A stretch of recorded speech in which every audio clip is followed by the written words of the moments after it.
Mas mataas nga ang naging engagement ng The Alibay kumpara sa ipinalit na Blood versus Duty base sa usapan ng netizens at ilang online metrics. Guys, online metrics shows factual basis. Resibo po yan. Okay, resibo yan.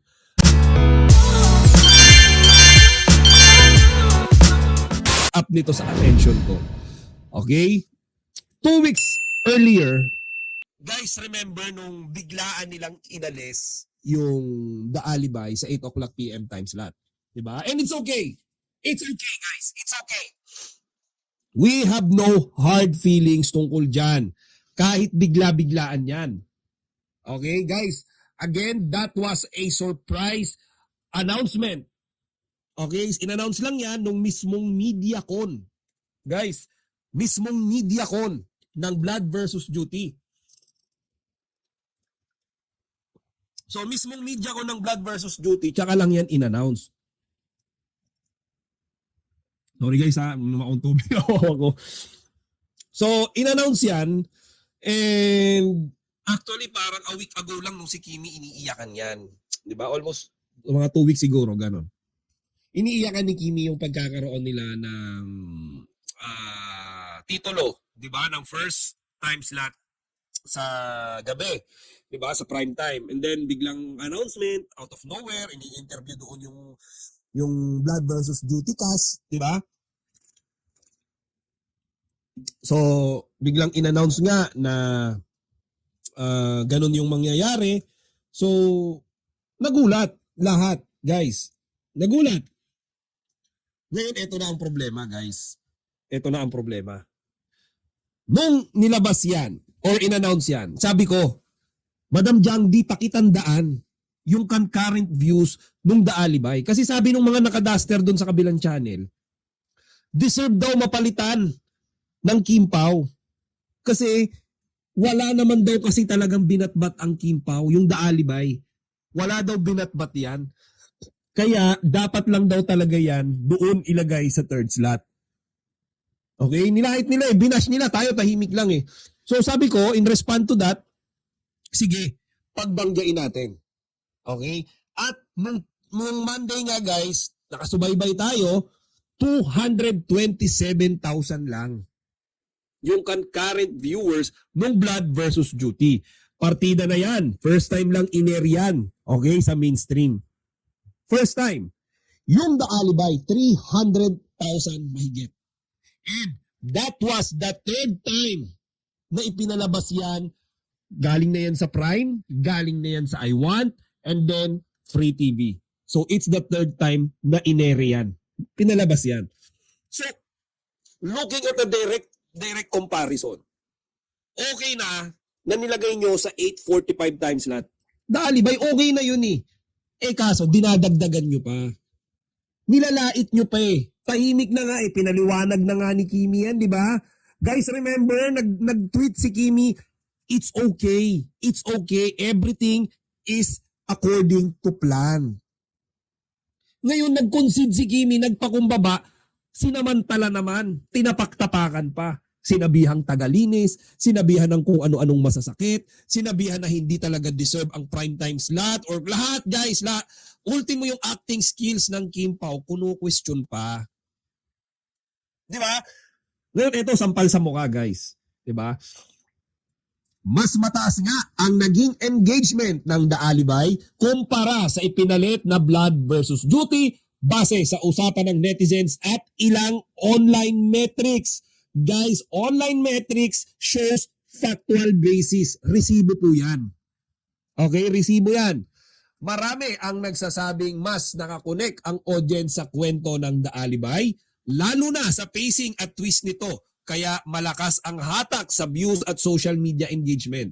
Samantalang ang Blood versus Duty, kahit may bigating cast at mataas ang production value, hindi ganoon ang traksyon sa simula.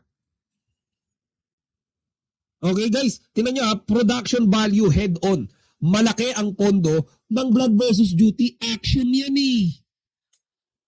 Ang daming props niyan. May mga sabog-sabog pa dyan. Diyos ko po, may mga barilan dyan kung ano-ano. Again, bukod sa bigating cast, powerhouse cast, ang lalaki ng talento niyan. Richard Gutierrez, ewan ko dyan.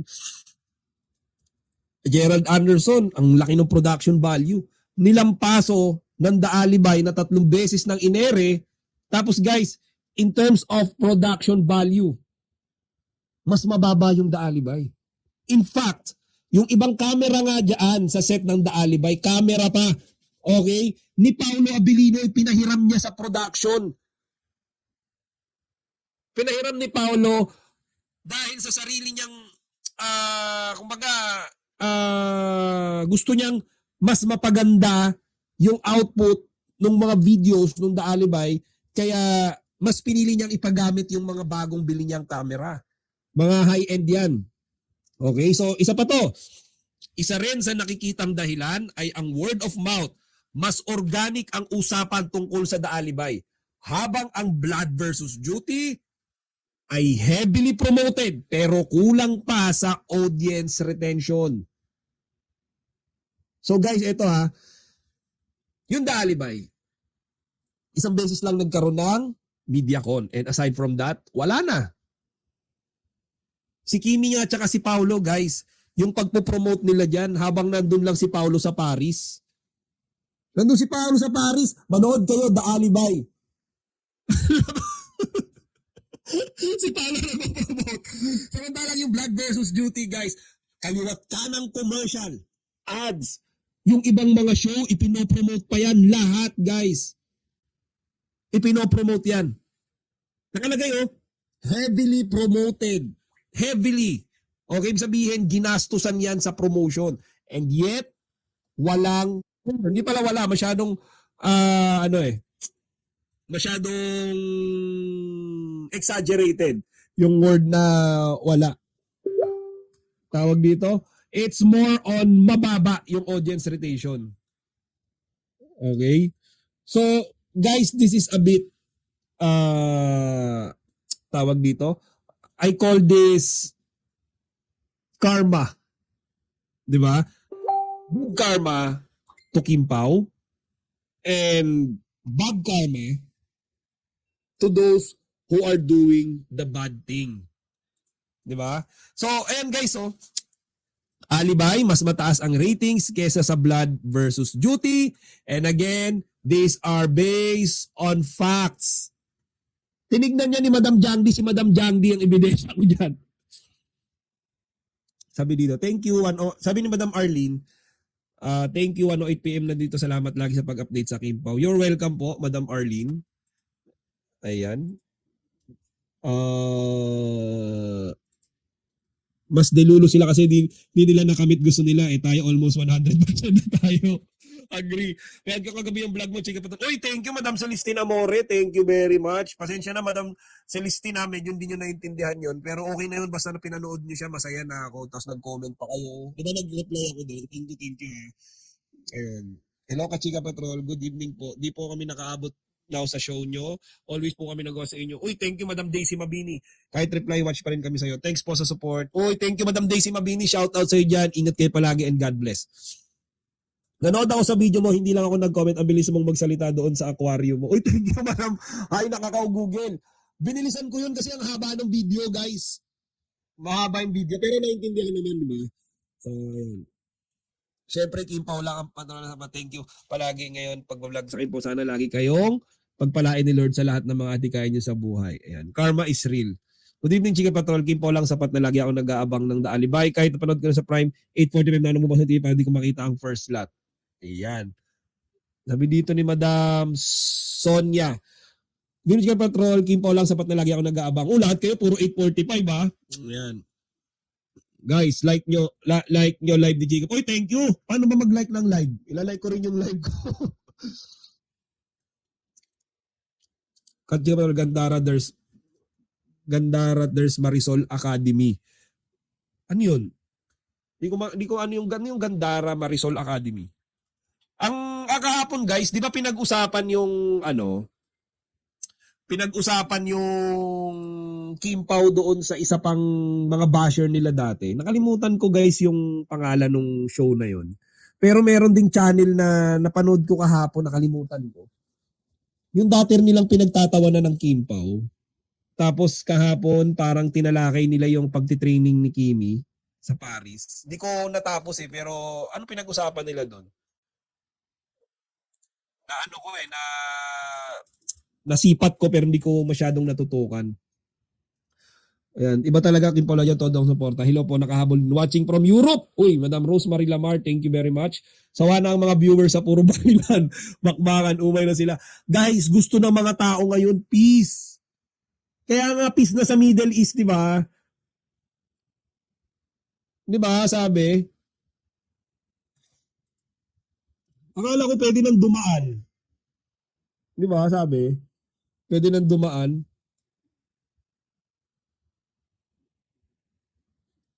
Pwede na dumaan sa Strait of Hormuz, sabi.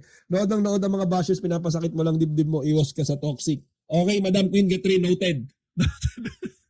Iniwasan ko yung mga basher, guys. Kaso lumalabas yung mga naka-duster. Hindi ka na lang naglalabasan.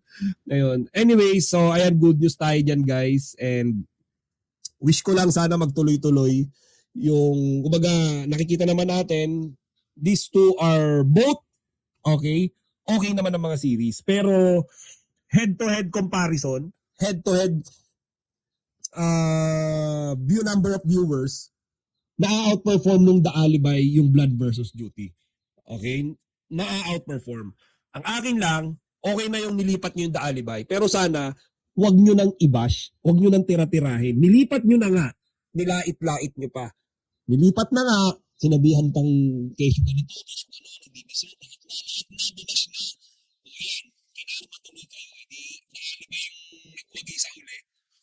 Okay, so yun guys, and hopefully, 'di ba, matapos na rin yung tapos na yung usapan dito because 227 versus 300,000, malaking difference yan, almost 100,000.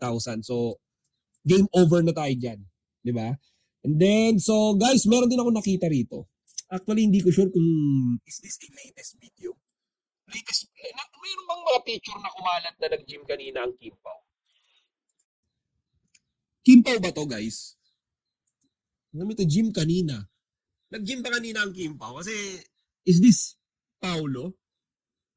Si Paulo ba to? And then, is this Kimi?